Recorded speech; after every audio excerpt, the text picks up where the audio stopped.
Facial hair কম বেশি আমাদের সবার মুখেই রয়েছে, আবার অনেকেই রেজার বা ওয়্যাক্স করতেও চায় না, তাই তাদের জন্য নিয়ে এসেছি এই রেমেডি। এটা যতটাই কার্যকরী ঠিক ততটাই সেফ। আর এই রেমেডিটা বানানোর জন্য কিছুটা দুধ ইন্ডাকশনে বসিয়ে দিয়েছি গরম হতে। দুধটা গরম হওয়ার পর ওর মধ্যে অ্যাড করে নেব 2 চামচ পরিমাণ মতো চিনি, আর দিয়ে দিলাম 1 চামচ পরিমাণ মতো কস্তুরি হলুদ। কস্তুরি হলুদটা দুধে মিশে যাওয়ার পর ওর মধ্যে অ্যাড করছি 1 চামচ কফি। কফিটা দেওয়ার পর এর মধ্যে দিচ্ছি 2 চামচ পরিমাণ মতো আটা। এবার এই সব কিছুকে খুব ভালো করে মিক্স করে নেব।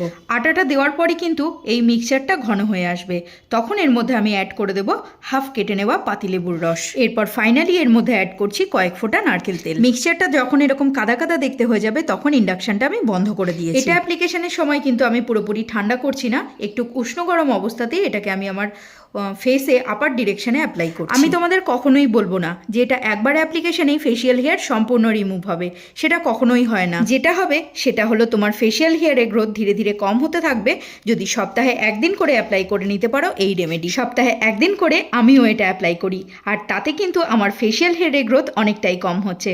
আশা করি তোমাদেরও হবে। আধ ঘন্টা এভাবেই রাখি, তারপর হাতে শুকনো আটা নিয়ে ঘষে তুলে ঠান্ডা জল দিয়ে মুখটা খুব ভালো করে ধুয়ে নিই। এতে শুধুমাত্র ফেশিয়াল হেয়ারই নয়, ট্যানও রিমুভ হয় ফেস থেকে। দুর্গাপুজো তো আর হাতে গোনা মাত্র কয়েকটা দিনই বাকি, এখন থেকেই অ্যাপ্লাই করতে শুরু করে দাও এই রেমেডি। স্কিনটা কাঁচের মতো চকচকে হয়ে উঠবে দুর্গাপুজোর আগেই।